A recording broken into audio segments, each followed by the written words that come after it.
another episode of the Always Be Testing podcast. I'm your host, Tye DeGrange, and I'm really excited to see Peter Denton. Peter, how are you doing? I'm doing fantastic, and thank you so much for having me. Amazing. How are things in the Pacific Northwest? Things are always good in the Pacific Northwest. A little bit of sun, a little bit of rain, and a lot of work in between. I love it. I love it. Peter is, I would say, an encyclopedic knowledge on the marketing front, on product and startups, heading growth and marketing at various companies and startups, in particular Pioneer Square Labs, and now heading up growth at XMTP. So he's got a lot of good things to share, and I think you're in for a treat.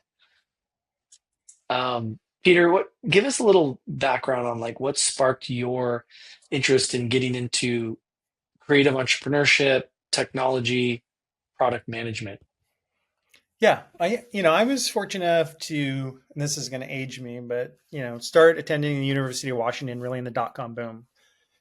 So you came to a school in which you had a lot of the people that went on to be, real pioneers of the internet who were professors at UW. So Dan Well, Laura Naziani, like these people were really, foundational pillars of the internet, and were professors there. So when I showed up at school in, 1998, this was really the ascent of the dot-com boom. And, there were so many companies hiring people. I think I was, on campus for probably 6 months. I was working at Morgan Stanley. I, had wanted to be a, financial major or finance major, and, dropped out and joined a startup with, a bunch of really cutting edge people and killer team from Microsoft that had, left Microsoft and were building, some of the first WYSIWYG tools, dynamic websites, builders, things that really went on to become .NET, and just, high pedigree aptitude people from Microsoft. So it was more of, being in the right place at the right time and just seeing the sheer momentum of the internet.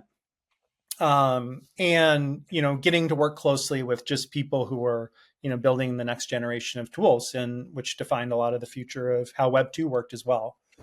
So that's just, being able to work with passionate people who are doing big things in a place in which a city completely transformed itself into being, really the tech hub of a lot of the internet.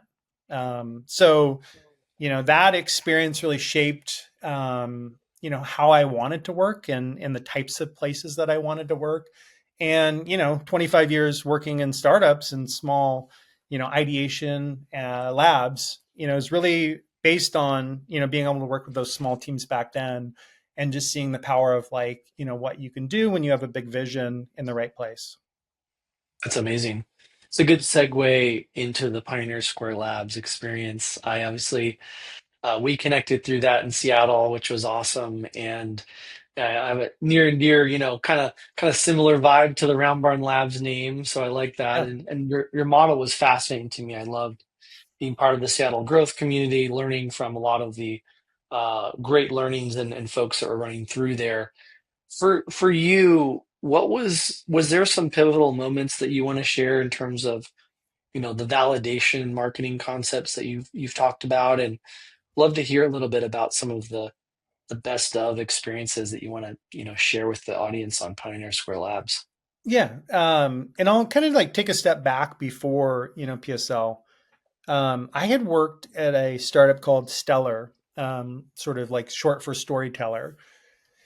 And we had built a really fantastic product, that Apple had featured a lot. It was basically sort of like Instagram stories before Instagram had built it. And, just a really exceptional team. I worked for a guy, Richard McAniff, who ran Excel at Microsoft.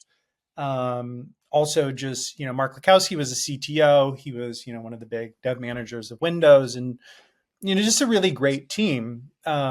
And we had talked about, sort of like different directions of taking the product. As all startups do, you get to a couple million users, and then you start thinking about like, do you want to go this direction or do you want to go that direction? And at one point, sort of took our customer list and, fed it into Facebook Ads Manager, and just started advertising, different directions.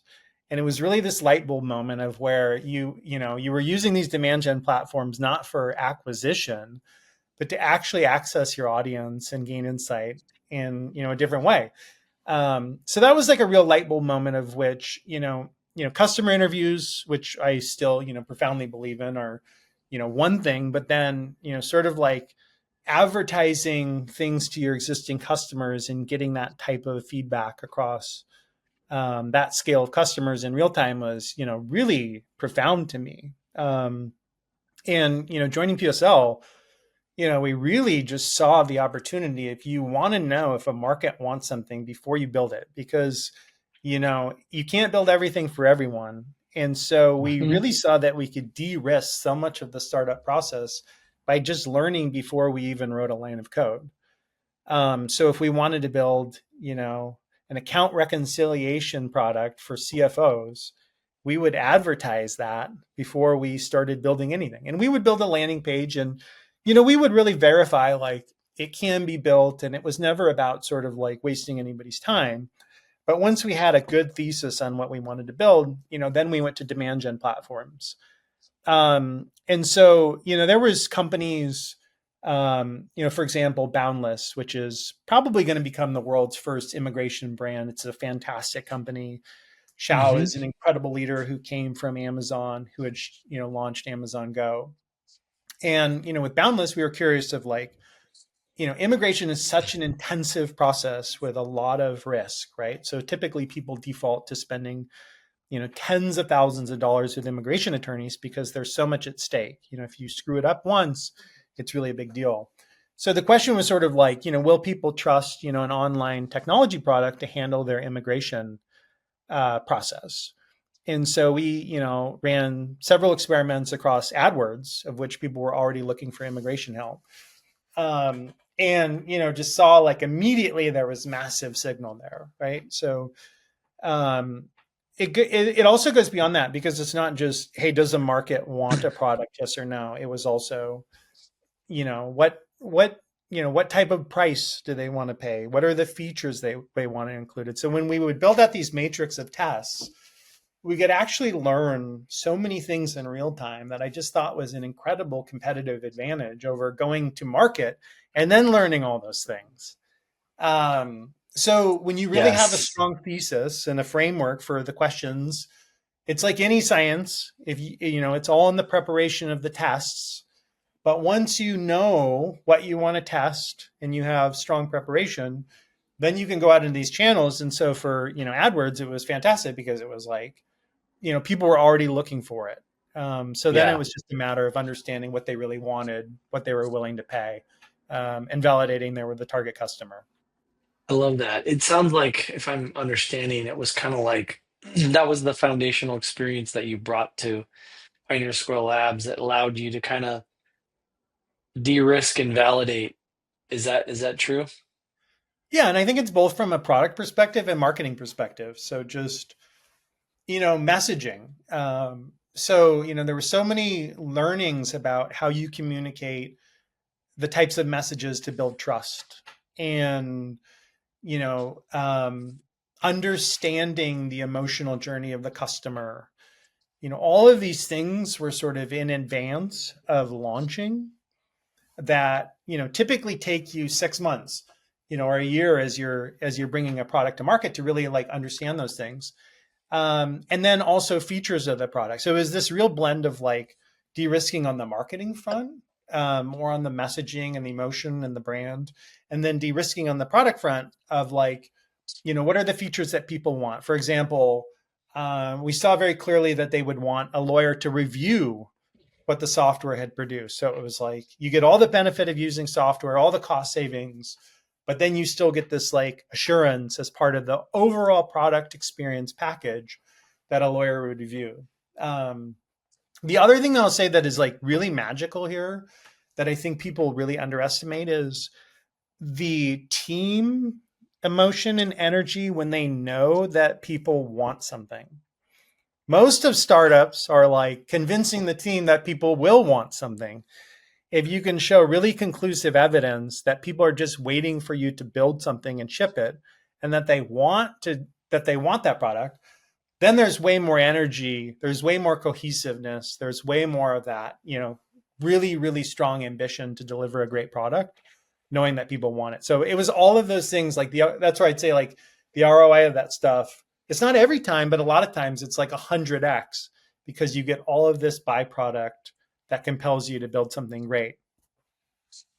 That's amazing. Yeah, it's like the pull rather than the push. It's much Yeah. more compelling. Excuse me. A little, I don't want to jump around too much, but if you take that methodology today, a little different story with some of the your restrictions on what we can do as marketers. I'm Yeah. guessing you have an answer for that, and I know I'm excited to hear your perspective on it. How much has it changed versus how much, in those earlier days do you have the levers to do that de-risking and that validation? Yeah. I mean, it's changed a lot, right? Um, one from, the demand gen platforms themselves are sort of much more aware of this type of behavior. I think there was probably, Yeah. PSL and 100 other, actually Atomic, the company behind Yeah. hymns and several things, they were Yeah. very good at this. Yeah. Um, segment.js, they had sort of run demand gen Mhm. platforms to see if people wanted that tool. There was a lot of people doing this. So, that game has probably changed.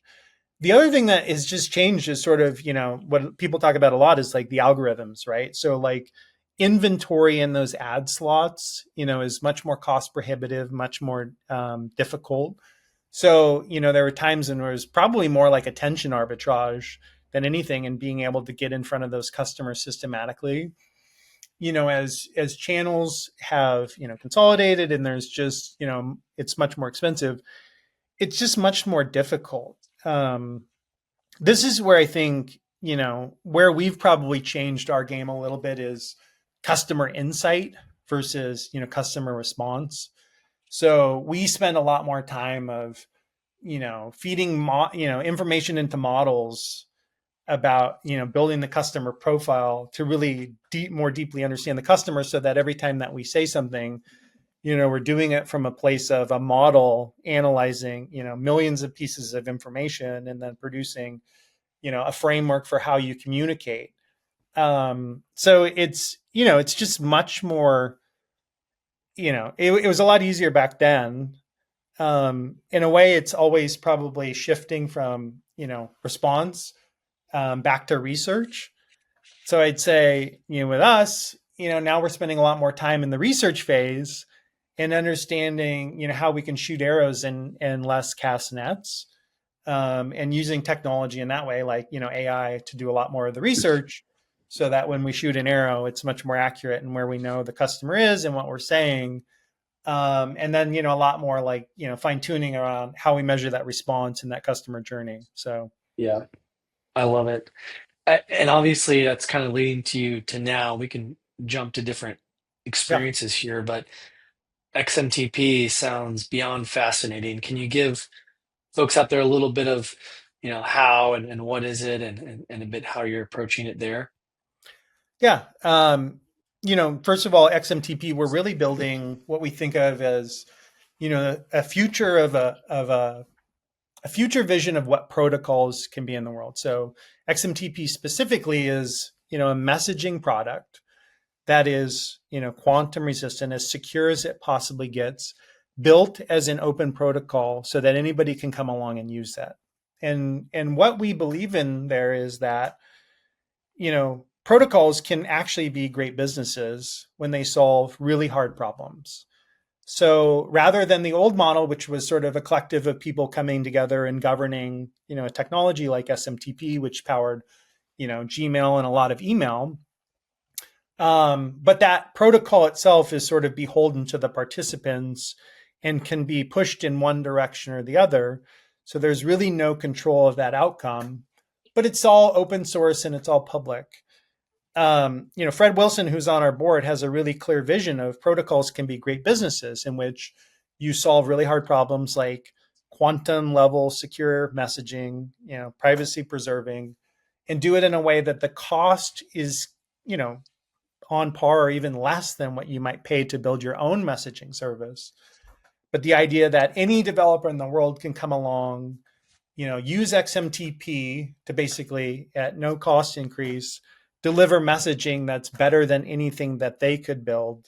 It's more secure. It's a better end user experience, and it has added benefits of being a modern protocol in which moving digital money around is easier, preventing spam. So it's really like a modern take on building a protocol and doing it in a way that it can be a business. And for us, we just really saw the opportunity around messaging as being um, you know a need from a security perspective for moving money around. It's the largest use case on the internet, and so we saw that as an opportunity to build a protocol around that, and by doing so solve a really huge pain point for a lot of developers that creates a huge risk for consumers. You really don't want your messaging where you're moving money to be insecure.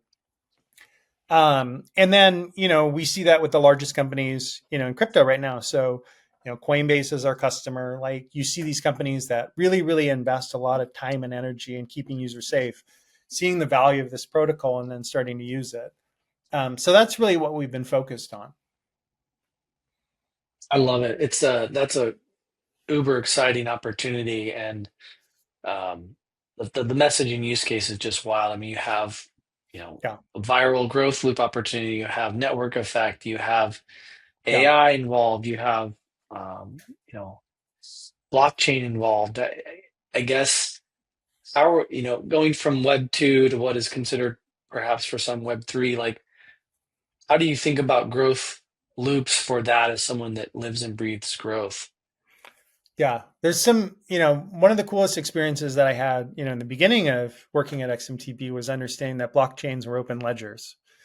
And so when you actually have open ledgers, meaning a blockchain is, a list of entries based on a wallet address of transactions, right?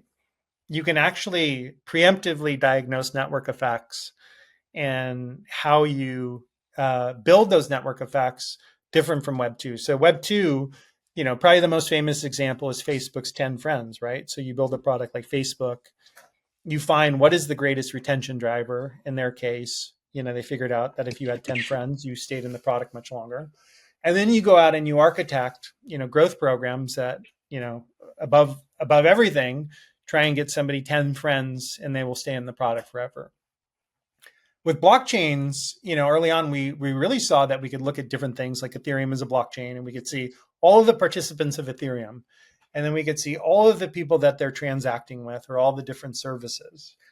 So when we were building out these early network effects, we would really look at who's already, a participant in the network and in the sub networks. So if you look at a lot of the things that NFX has done around Moore's law, in which they really show how sub networks drive overall network growth. We took a lot of that and we did analysis across Ethereum, and we actually built maps of these sub networks, and then we would be able to go out and look at the products that they're already using, and we would work with those products to bring messaging into it, and then onboard those users to messaging, knowing they're already connected and transacting with other people. So it was like a really cool experience about, um, sort of the future of how blockchain will impact marketers. Um, a lot of people sort of tend to, find that a very abrupt, this idea of an open ledger and, the openness of seeing who's transacting with what. Once you get over that and you just see that it's really like a shared data set of which the consumer actually benefits, because that publicness actually leads to more transparency, which leads to more security. But it's more again in sort of this research phase and how you think about what products am I building, who am I building this for, what's my go to market. You do a lot of that up front, and then it forces you to be really disciplined in the product that you build. Go out and really succinctly test those things, see if those products or people want that product, and if not, go back to the drawing board. So it's been sort of a total flipping the world upside down, but in a way that I think it's a really powerful model, and it just forces a lot more discipline. Again, as a startup, then you're spending really quality time in the research phase, versus sort of like building a product and hoping that the world uses it. Absolutely. In terms of the core customer segments and obviously developer focus, but is it primarily there? Can you share a little bit more about the flavors of developer that you're looking at for XMTP? Yeah, it's awesome. I think this really also ties into like aligning incentives, which has been, probably one of my favorite things about XMTP is that being able to align those incentives all the way from, the biggest players in the world down to like, a 1 to 2 person developer team. For us at the end of the day, we need people with distribution to want to add messaging to their products so that it drives retention, right? Messaging, again, largest use case on the internet. More people use messaging every day than, social combined, right? When you have things like group chat, they're totally invisible, but they really drive, a lot of the behavior in our world today. And so, we have to build sort of an institutional level, enterprise grade product that, Coinbase can come along and trust us to deliver on that Wow. promise. So, you're first and foremost delivering enterprise grade product to them, right? But the nature of XMTP is sort of, an open and permissionless protocol in which developers can come along and build apps on top of. So we're seeing these incredible explosions. So Coinbase's product that they shipped with XMTP is called Base App, and Base App is really, the next generation of what group chats will be, and it's where humans and agents can live side by side. Humans can be, participating in their group chats, and agents can be doing superpower things on the side. So like, say that we're in a group chat and, I want to pay everybody, $5. I just say, agent, pay everyone $5. And it goes off and it does it. Because we're connected to digital money natively, which is much different than like, WhatsApp or Telegram. So you have these open and composable environments. And the reason that I bring that up is so like you have Coinbase at the top that is really looking for, messaging as a core driver of engagement and retention. And then you have these developers in the middle that are, building these really powerful banking agents, prediction markets, travel concierge, like all of these things that you can bring into this composable environment in which users can just add the agent to the group chat, and then it's participating and doing these really magical things that you honestly can't do in any other environment. That brings it all the way down to the protocol level developer, like an XMTP, who's providing the service with like, the highest level of security and protection around privacy that you can get. So you have this really nice alignment of which Coinbase can enable messaging. Agent developers, mini app developers can come and build experience for users that make that experience more powerful, drive more retention engagement, and they can build, businesses on here. So we have many of these agents, they're driving these transactions and getting fees. They're actually building startups that as it scales, they're Yeah, creating revenue of that's which it's amazing. not taxed, right? Are you what for the average Joe that's a little bit more, involved in tons of messaging throughout our day, whether you're on WhatsApp or text message or Signal?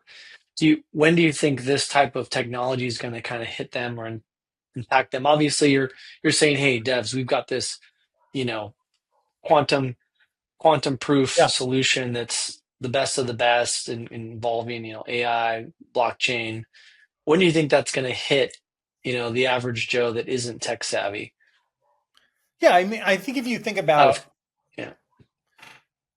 yeah, we're probably at the proliferation of, digital currency, USDC in the next couple of years, right? So you see, most institutions moving to, something like a USDC because it's just much more efficient system of moving money. And in that time, that will cascade down where you'll see, probably the early adopters. We're already seeing some of this stuff on like college campuses where, college kids are like, want super secure group chats that can have disappearing messages and can send money around and like, The early adopters are already getting it, and the cost is, just lower. So like, using USDC versus fiat, it's just going to be 3 to 5%, lower, because there's, none of that middleman, and there's not all that, transaction overage. Um, so I think you see in the next couple of years, all the early adopters, we have people who are coming along who are building consumer grade products. Like we're even, Convos is a part of our holding company, and they're building more of this like fun, really cool version of Signal that, college kids are already starting to get and see like, oh, this is, really cool. And then I think, the cat's going to be out of the bag. And we have a couple other partners that are building stuff that are more, large, but have that consumer appeal. I think once people, so think of that as the next couple years. Once people see just those incentives align and how it's in everyone's best interest, and you don't have app stores in the middle, and you don't have like, these real sort of like frictional monopolies, um, it's really hard to grow an app these days. If you build I look at these agents as the next frontier. It's just going to be more of the economics of it, of where people are building, really powerful agents that are getting a lot of distribution, that are generating a lot of transactions, that are generating a lot of revenue, $1 or $2 at a time, and unlocking these use cases that just weren't there before. Then I think it's just a matter of, it's just going to attract more teams and more apps that want that benefit. Hmm. And the reason I say it is because at the end of the day, it's messaging. So Yeah. everybody in the world uses messaging all day. Yeah. And so I think, it's probably 2 to 5 years in Yeah. which No, people are nice to going to, be early. yeah. That's And, part of being and on the frontier, which you've been doing, which is yeah, exciting.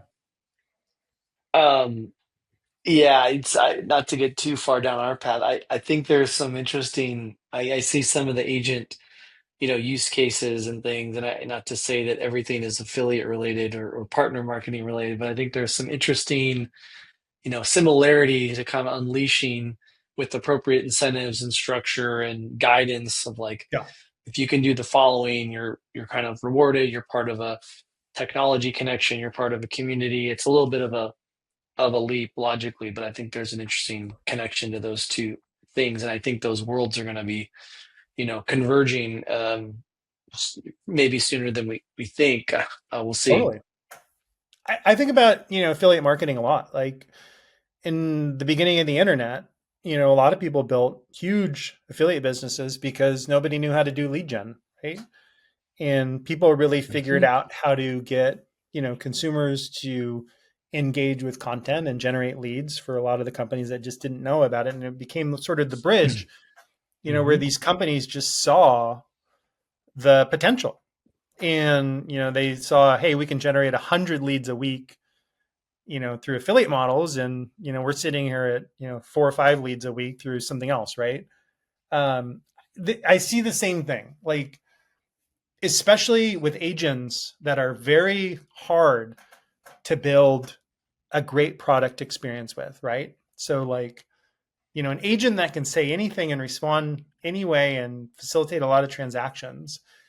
It looks simple. It's like messaging looks simple, but to do it really well, it's really hard. And so I think you're going to see these early pioneers. Like there's something on Base App called BankerBot, and it just does all this stuff that's really hard. It makes it look really easy, and it's also fun. So like, it has a real rabid community, and people just use it like all day, every day.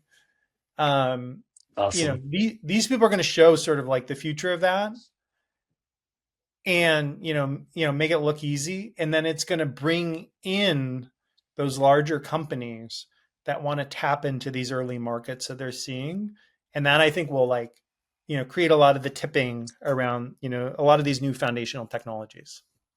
That's awesome. You've had all interesting roles around marketing, leadership, user experience.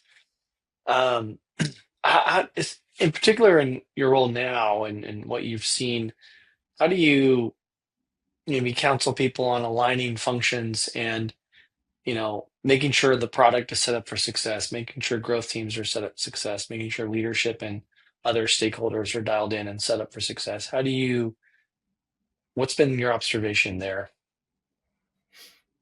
Yeah, I think it's, how we spend a lot of time thinking about this. And, I've spent my entire life in, startups.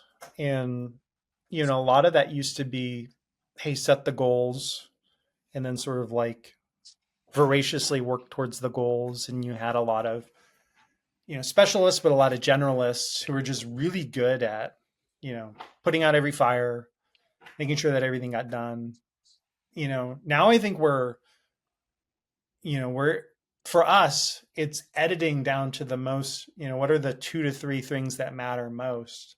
And how do we build a culture of managers who are better at delegating work to, agents and AI, and being able to understand earlier and often if we're actually moving the needle versus, having 1,000 different things that we hope, in the end of the quarter move the needle. So, I think we're trying to do, less is more, in which we're trying to simplify our goals down to 1 or 2 things. It's easy when you're in sort of a messaging base, like a metered service type of business, because at the end of the day, you want messaging volume to go up. So we have the benefit of, really you can distill these things down to 1 or 2 things. Um, but then, just being that every single person who's executing, ownership of a task is doing it according to those goals, and delegating as much as possible and reporting as soon as possible if what we're doing, really matters. And sometimes it's like, stopping doing work and, creating a culture of empowered people who will just say like, this feels really good to do all this work. Like we were doing like, a lot of social media work, and we were sharing out like all these posts, and, somebody came along and said, look, this stuff feels really good. We like, people like it, but it's not moving the needle. And we're investing all this time, and we can just see like it's not impacting it. And we won this deal over here, and this had zero impact on that deal. So let's just stop doing this. And it's one of those things where it just Yeah. feels hard, because you're like, but I've done this for 20 years. This is exactly how we've done it. And it does feel good and you want to do it, but it's not productive. And so Yeah. I think when you build that culture of managers and you empower people to really just be sort of like, really accountable to goals, that's where you see the magic. And even where senior leadership is being challenged with, I really want to do something, but I'm not going to do it because, this person's telling me it doesn't matter. Yeah. No, it's super interesting. Um, One of the things you've talked about, and we've talked about being able to unlock growth via APIs, and that's not something that, everybody leads with or talks about, but how do you think about them into the growth mix, and maybe some of the things you've tried or been able to pull off in the past that think people might find interesting, and how to maybe think about them as a methodology of growth and enabling product? Yeah. I mean, I love, um, well, information, right? Being able to leverage APIs and just, get more information faster is what I saw as like one of the biggest gaps in good marketing teams and maybe not so good. When you get into these really great high functioning growth teams, they're so good at, just getting all of the information faster, more efficiently than anyone else. Um, for example, like one of my, favorite things that we would do was using like Google's search API to like scrape LinkedIn at scale, right? And so uh, when we were building products at Back when you PSL, could do that. huh? Back when you could do that. Yeah, it was incredible, right? So like and it wasn't to, like get somebody's contact information or do anything immoral or illegal. It Hmm. was building a better, understanding of a market map. So if we said, look, we're building a product that, product managers at these types of SaaS companies will want. It's like, well, how many of those people are there? Like, what is the TAM of that market? And what is the revenue of those companies in that market?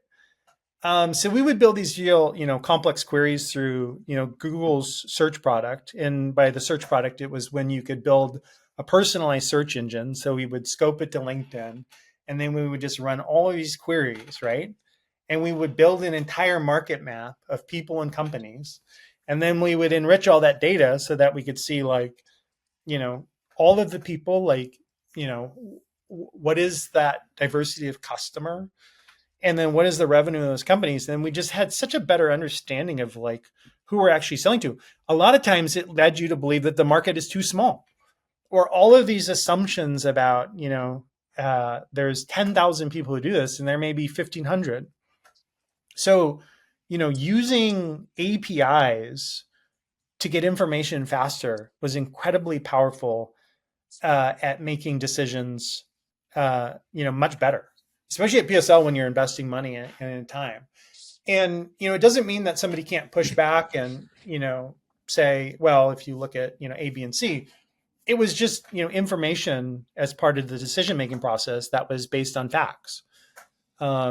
In the same way that we did this Yeah. across all these demand gen platforms. And but ultimately, I would say even today people don't do it enough. Yeah. Um, It's such a it yeah, it's almost like a cheat code. I hate to use the term, but just why not empower yourself with more regularly updated information at the simplest yeah, level, right?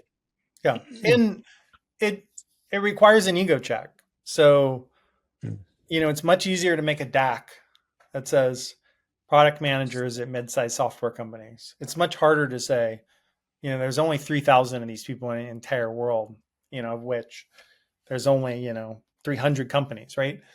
It it brings a level of, academic pragmatism to the process, which a lot of times people don't want.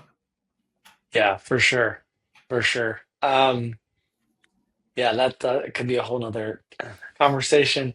Um, when you think about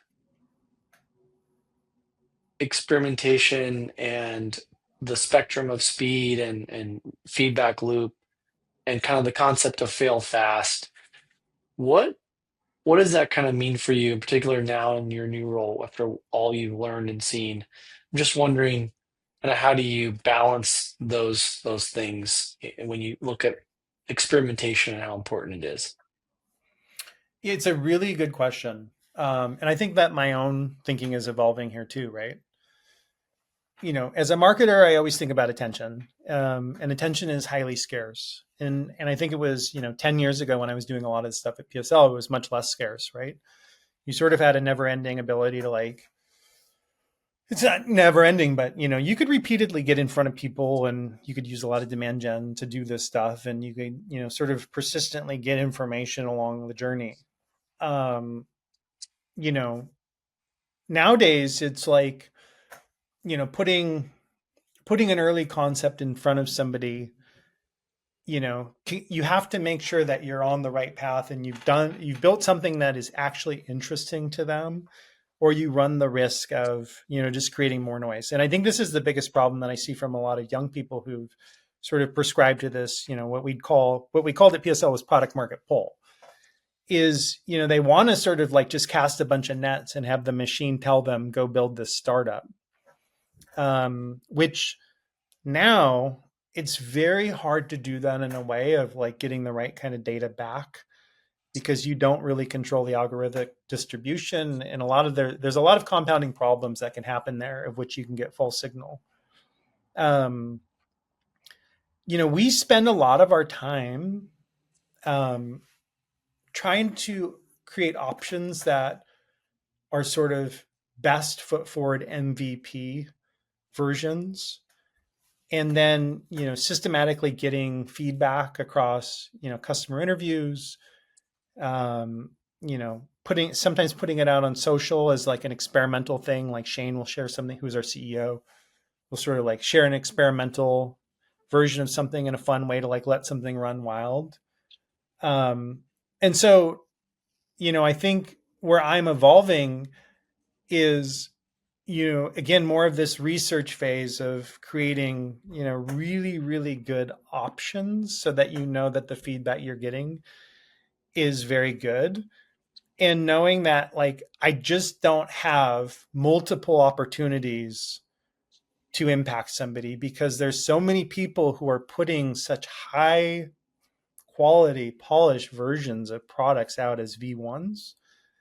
And the world is kind of shifting like that. Like, I think if you look at Airbnb, like, look at how much they're investing in design and experience. A lot of these really good companies are going back to really, really deep investment in design because they have to differentiate somehow because building the core products and services is so Yeah. easy. So how do you retain a customer? You need to win that mind share. So as much as like 10 years ago, I would say like that's a total waste of time. It's all pragmatism. It's all, a model, and it's all about getting Yeah. information about what people want as quickly as possible. I'm probably a little Yeah. bit reverting. Yeah. No, no. Tell tell us more about the reverting for you. That's a really fascinating thought. It's almost like things are back to the future just a little bit. Yeah, I think they are. I mean, it's, how it's sort of, returning to, you get one chance to make a great first impression. Um, and, if you sit there and present a half baked version of something of which your intent is to gather feedback, you know, people's attentions aren't, the scarcity of that attention is such that it's going to be very difficult. Yeah, I think it's just, returning to that old adage of you only get one chance to make a great first impression. When attention is that scarce, I may not have a second opportunity to get in front of that customer in a compelling way. I think you're seeing this in a lot of the breakout viral videos around startup launches, of which they're, launching commercials that feel like they're built by a Fortune 500 brand. There's an incredible amount of work going in up front to the thinking and design of these products. And so they're setting a bar, right? And I think like the market sort of sets the bar of which consumers respond. Sometimes we're in periods of, high noise and you can, do a lot of sampling and testing. Other times we're in periods of high design, of which, that's the things that stand out and those are the things that control the zeitgeist. So my personal, bet would be we're returning a little bit to that high design phase of which brands and all companies are, really trying to think about how they stand out. And that's going to set the bar of which consumers respond because they'll subconsciously know this doesn't feel the same as the things I'm responding to, and they won't respond. Yeah. No, it's fascinating. I think that's a really good way of thinking about it. Um, Coming down the home stretch, this has been chock full of amazing information, Peter. Uh, to learn a little bit more about you, what's something that people might not know about you? Uh, I think that what people don't know about me is, I sort of feel like a hacker, like, well, I'll give you the boring answer. I think I've been somewhat successful in my career by, just trying to think.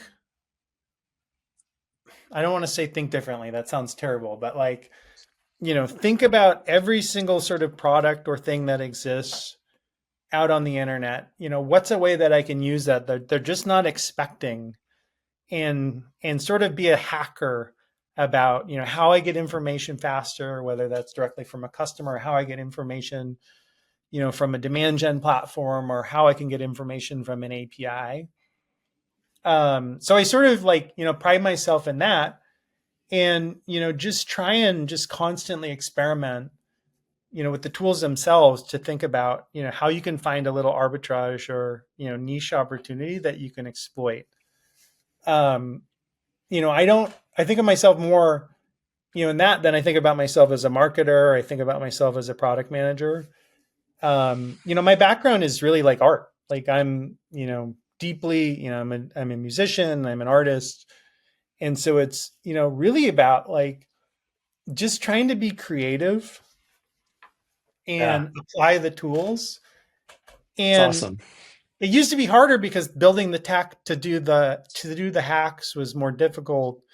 And so I would sort of like walk around in a dark room trying to assemble tools and, not know what I was doing. Now everything's so easy, right? You can ask Claude to build you a Chrome extension that scrapes LinkedIn, and it's like literally done in 10 seconds. So I think just, my background as a creative, it's really helped me, have some success. And I think for most people, like, just taking that mindset nowadays more than anything is just such an opportunity because people are so creative now that the tools are unlocked and unblocked. They can have that same success. That's amazing. That's so cool. What's your instrument? I play a lot of guitar. I play a lot of piano. It's Um, awesome. yeah, I love the piano. Very I cool. wish that I could, you know, really, really. I'm hoping there's a point in my life and I can, really spend 10 years and take it to the next level of piano. Wow. Wow. That's very cool. Any inspiration on piano or influences that capture your attention or you're inspired by? Yeah, like I saw um who's the Silence of the Lambs actor? I'm blanking on his name. Anthony Hopkins? Anthony Hopkins. So I randomly saw this thing one time where Anthony Hopkins was playing Rhapsody in Blue, which is, like this huge George Gershwin, very popular piano piece. And it's like really intense and it's like this progressive build. And he was just absolutely crushing it. It was like just him in a room playing this. And I thought, that probably took him years, years upon years to get to the point of being able to play that. And not like, I love, classical piano music and all that stuff, but like actually seeing somebody who's probably so busy and doing so many things and really intensely taking the time to learn that, to be able to sit down and play that was a reminder to me of like investing in those long-term things that are really slow and hard, but ultimately Amazing. lead to being able to do something that very few people can do is like a great way to spend time. I mean, that's a mic drop story and reference. I love that. That's really cool, man. Good to know that about you. And what an awesome conversation. Excited about all things you're doing, and it's amazing to catch up. Where can folks find you that want to just learn more and connect and chat with you? Yeah, I think first of all, thank you so much for having me. It's always great to reconnect and spend time. We've known each other for a long time now, and always Yeah, appreciate our conversations. likewise. Um, if you want to check out XMTP, xmtp.org, and I'm reachable through there. I'm just Peter M. Denton on LinkedIn. Always happy to connect with people. And then if people want to learn more about some of the stuff that we did on the product market poll, we have that site, productmarketpoll.com, where you can read about our playbooks and some of the experiments and just kind of give you a primer of how to think about it. Amazing. Very cool, Peter. Thank you so much, and we'll talk to you soon.